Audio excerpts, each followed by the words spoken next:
Oh, hey Adam, what's up, man?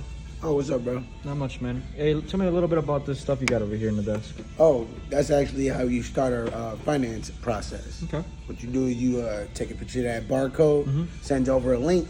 You fill out that link, very, very secure, and we go ahead and send that over to the banks for you. Okay.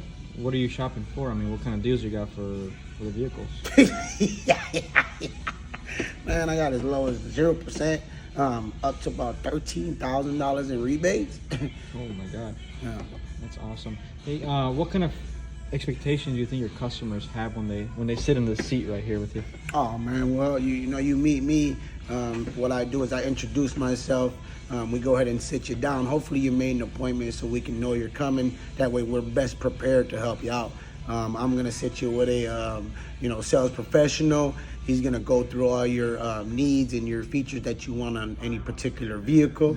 Maybe you came in on one that you saw on the internet, or maybe we're here to test drive a bunch of them just to see which one best fits your needs.